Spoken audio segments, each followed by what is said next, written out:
I'd like for you to take a moment and think about that first time you had an encounter with Biola. Do you remember that first day? Students, do you remember when you found out that you were accepted here? What were you thinking? Yeah. Faculty and staff, do you remember that first interview and how you felt?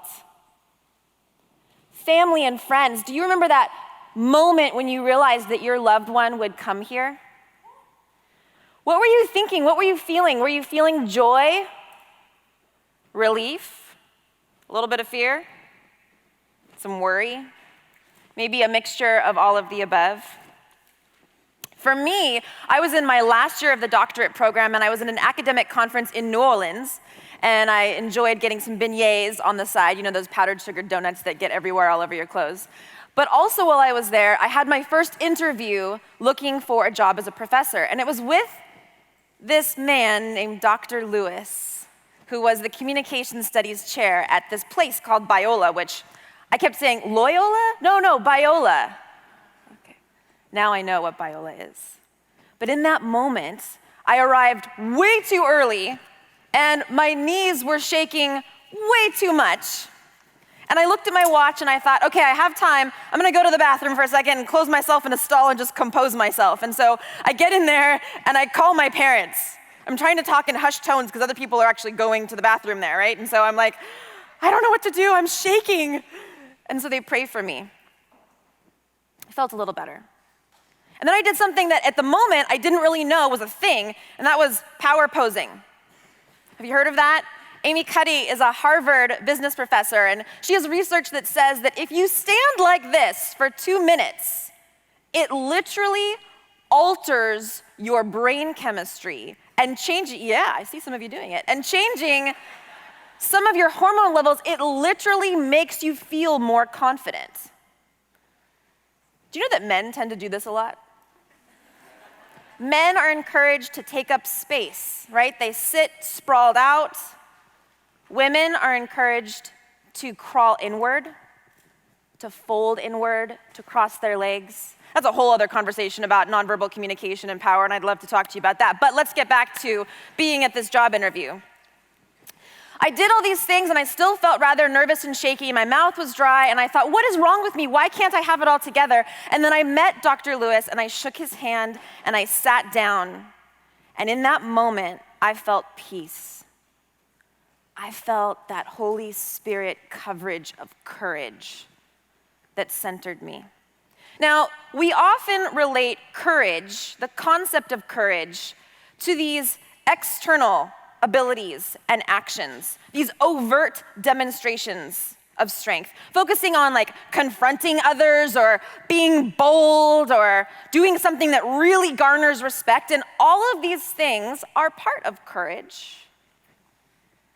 But in many ways, this narrow perspective confines us to the external, to tangible, overly masculinized approaches to courage. So today, let's peel back the layers a little bit. What else exists? In her newest book, Rising Strong, Brené Brown has this lovely quote. She suggests that courage transforms the emotional structure of your being. In the pursuit of courage, it changes the very core of who you are. So let's look at some different questions this morning. What if we asked, what about the messiness? What about the beauty? What about the vulnerability of Christ-like courage? So here's the map of the day. I'd like for us to take a little tour of 3 different things. The first one is the courage to slow down in the midst of hurry. It takes courage to do this. You know, to take a breath in the midst of all the busyness. In fact, let's do this right now. Take a moment and just breathe. Kind of feels awkward and good at the same time, right? It's weird to pause even that long. The second thing I'd love for us to talk about is the courage to reject cynicism in times of uncertainty. In other words, to stay focused. And finally, I'd love for us to engage in the concept of hope. What does it mean to hope, to have the courage of hoping in the midst of feeling vulnerable and even weak? Okay, so let's get to this first point. We often think of courage as jumping into the fight. But I'd like to suggest that it also means knowing how to slow down. Actor and comedian Lily Tomlin once said, "For fast-acting relief, try slowing down." None of us really need to be told that we live in a society where we are in a fast-paced race at every moment of the day. It is actually not uncommon to see people walk and text. I've done that. I've run into things. I've done that. It is not uncommon to eat and drive. It is not uncommon to work on finishing a work email while you are in a work meeting.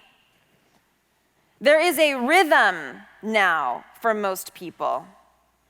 As natural as breathing to Snapchat, check your Twitter, post something on Facebook, do the Instagram thing, all while some friend is trying to tell you something very important. I'm guilty of this. I don't know about you, but I'd actually be lost without my calendar on my phone. I love the task app. I love the reminder thing because I don't even know what's going on in my life anymore. It is so busy. They demand and direct my attention, this hurry thing. Now, in 2013, Sheryl Sandberg, COO of Facebook, wrote a best-selling book called Lean In. And for those of you that don't know much about it or haven't read it, it's about creating a work climate that is equitable. In this book, she shares research such as, did you know that women only apply for jobs if they think they meet 100% of the requirements? Whereas most men apply if they think they meet 60%. Here's what this means. Women will often say, I shouldn't say yes to this opportunity because I'm not qualified. And men might often say, I should totally say yes to this opportunity because it will help me become qualified. Well, I wouldn't say that this whole book resonated with me. The main idea was pretty powerful. She said, we have to lean in.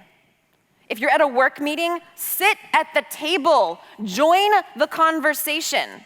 And what I think could have been added to this whole idea of leaning in is, in order to know how and in order to know when to lean in, we need to slow down and pay attention. I've been reading this other book by Greg McKeown, who is a best-selling author of Essentialism. And again, while not everything in this book totally resonated with me, there was this one key statement. He said, we need the space to escape in order to discern the essential few from the trivial many. Like, I don't even know how to figure out what's important anymore sometimes. Do you ever feel that way? Unfortunately, in our time-starved era, we don't get that space by default, only by design. So what if we combine Greg McKeown's margin room with Sheryl Sandberg's lean in? I actually think we'd get a really great picture of Mary, the sister of Martha and Lazarus. In fact, I kind of feel like she's the first woman to lean in. Check it out. In Luke 10:39, we are told that there was this one sister, Mary, who sat at the feet of the Lord listening. She was proactive about listening and learning from Jesus. Essentially, she came right up to the front of the class. She was not embarrassed. She was proactive. And more than that, she knew how to not become distracted with the things around her. She knew how to listen and learn well. I don't know if I know how to do that very often, do you?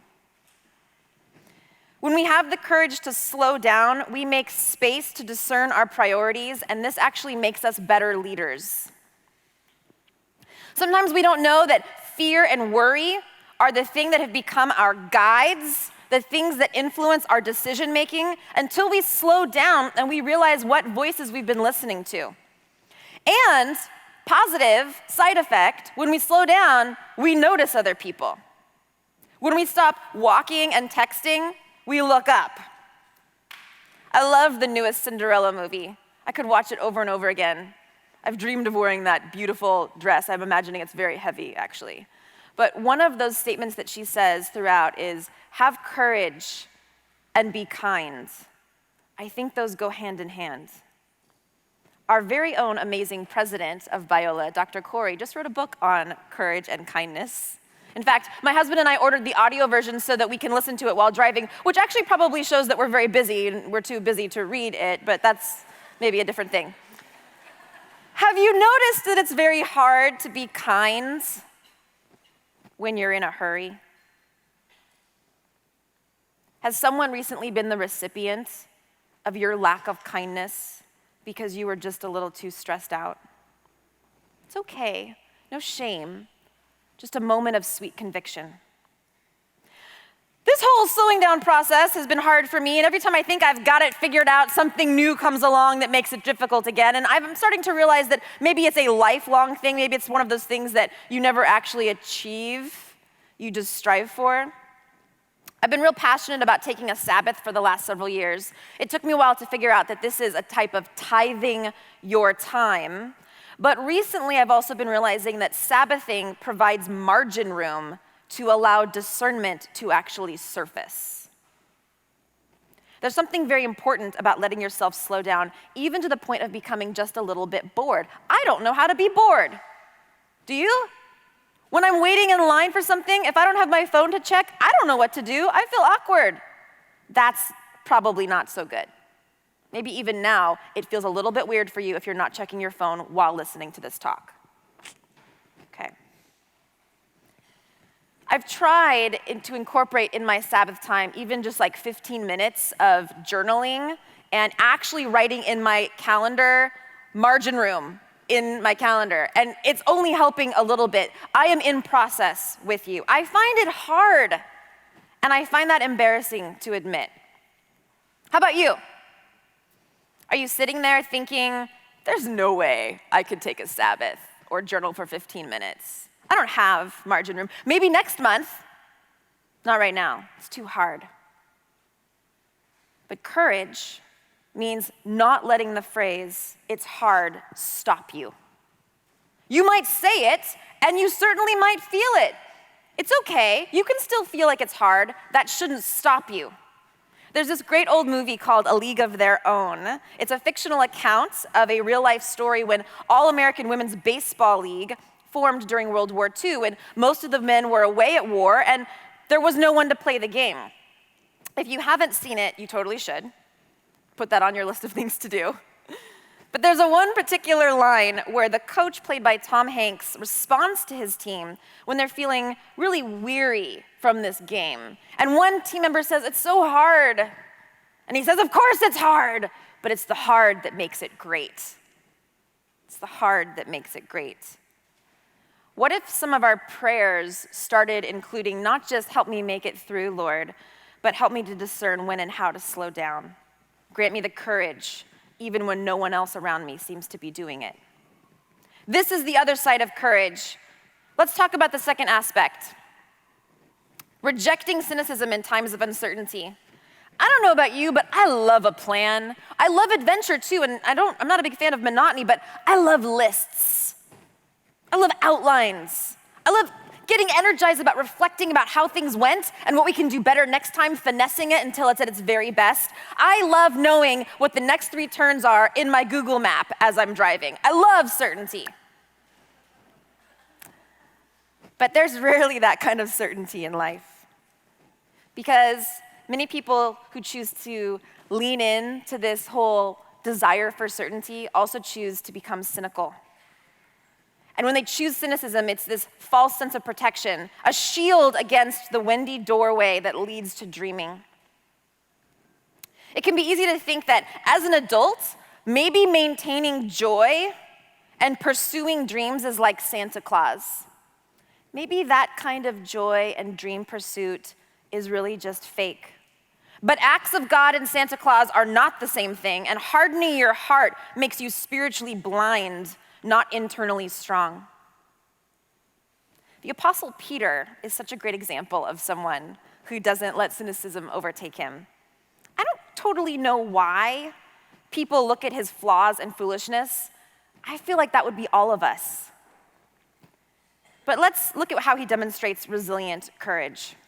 There's that story that you're all familiar with where the disciples are in the boat, Jesus is walking on the water, they're totally freaked out. And while they are freaked out, one of them says, "Lord, if it's you, call me out." Jesus says, "Totally, come on out." And he begins, Peter gets out of the boat, he's feeling pretty good, he has a moment of fear, he starts to sink.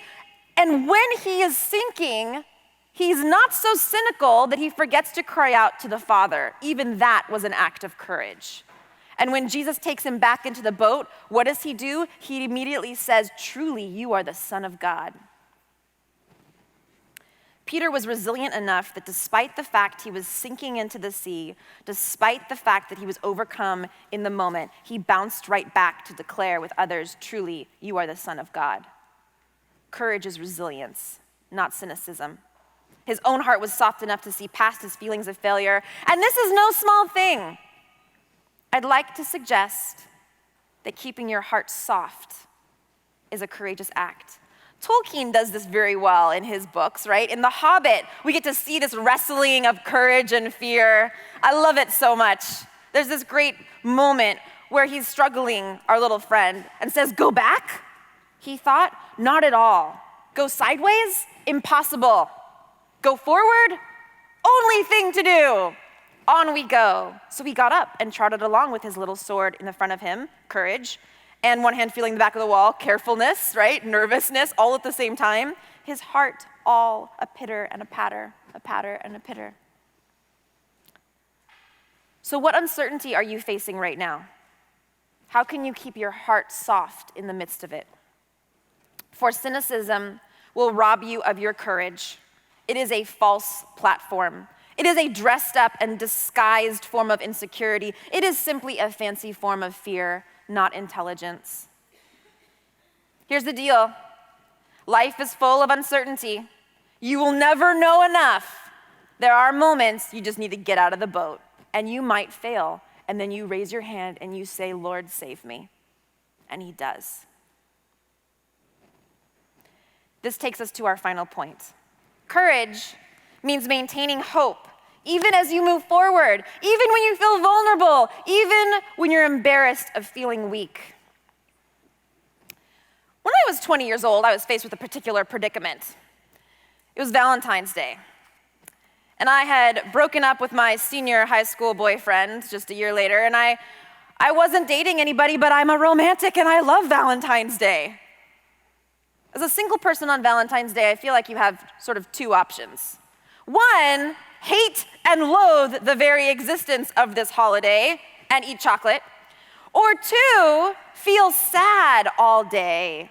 Maybe commiserate with some other same-sex friends or opposite-sex friends that you're not romantically involved with and just feel very aware of your singleness and eat chocolate. I didn't really like either one of those options. I didn't want to hate the day, but I also didn't want to pretend that the day didn't matter because I'm a romantic. What a hard decision, what a hard tension to let yourself be vulnerable by acknowledging your hopes and dreams while also choosing to live the life you currently have with zest and with fullness. So, during this Valentine's Day predicament, I decided that I would use this day like New Year's Eve, where you take an assessment and make new goals, except they would be like my love goals. So I thought to myself, who is the author of love? God. I'm going to celebrate him today. I'm going to write him a card. What do I want to do with my life? How have I loved well? How have I loved poorly this last year? I'm going to write those people cards. I'm also going to write my future husband a card. And I thought, if I never get married, when I'm 80, I'll have a beautiful bonfire on the beach somewhere and just sort of watch it go up in flames. As it turns out, I did get married. I got married this past year to someone who has exceeded my dreams. That's another conversation. Last month, we celebrated our first Valentine's Day together as a married couple, and I had never told him that I had written all these cards. So as my gift to him, I handed him a stack of Valentine's Day cards that I have carried with me across moving in different states and times and places, some with actual teardrops on them, some with happy faces. We both sort of cried when I gave it to him. And then we decided to open one a night for several nights in a row. And it was amazing to open it and to say, where were you, honey, during that time when I was upset or excited? What were you doing? Sometimes we were across the entire world from each other. Other times we were really close and we didn't even know it. We opened the first one and sort of laughed because I was 20 years old and I was sitting in this beautiful park in Seattle, Washington, and I wanted to make sure he knew one thing. I want you to know that I'm not waiting for you for my life to begin because God is my life, right? I am not waiting for the ring by spring or your money back, and I am not waiting to go to grad school, and I am not waiting to move around and pursue my dreams. I am not waiting because God is my first love, you are my second. Wherever you are, if you exist at all. Now, not all of these cards were actually full of very courageous statements. There were a couple where I was mad. I'm like, where are you? And a few where I just sort of told the Lord in the card, I think I might just be writing to you because I don't think this person exists. But interestingly enough, in the very last letter that I wrote, the last year before I met this amazing, incredible man, I found somehow the ability to choose courage once again and admit, I do want a partner. It's not that my life is less without one, but I do want one. It's a hard place to be. So this last card that I wrote, I didn't know that I returned to the same concept of courage. I said, here I am. I won't wait for you, but I will hope for you as I continue to dive forward in life. The other day, I asked one of my best friends what she thought about courage, and she's seen her own times of hard, but she's also this amazing businesswoman, loves her husband well, has 2 kids, and still wears high heels whenever she can. Here's what she said when I asked her about courage. I think the women who are the most courageous, past and present, are those who know themselves and live out their God-given conviction, even if it looks different than their peers. I think it's courageous to embrace how you are uniquely wired, what God has placed on your heart to do. So, where are you today?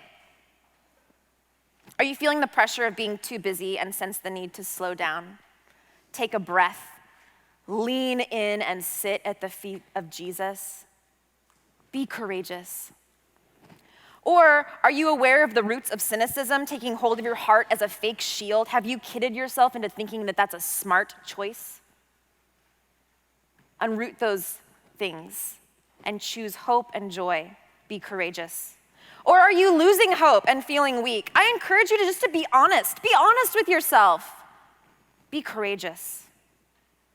It doesn't always roar, this thing of courage. Sometimes courage is a little voice at the end of the day saying, I'll try again tomorrow. We know as Christians that we can do that because Christ promises us that his mercies are new for you every morning. Would you pray with me?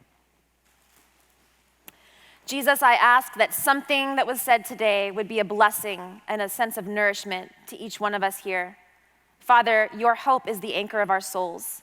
Would you bless us and help us to weather the storm so that we might walk on water and when we fall, reach out and say, Lord Jesus, help me. In your name I pray, amen. Biola University prepares Christians to think biblically about everything, from science to business to education and the arts. Learn more at biola.edu.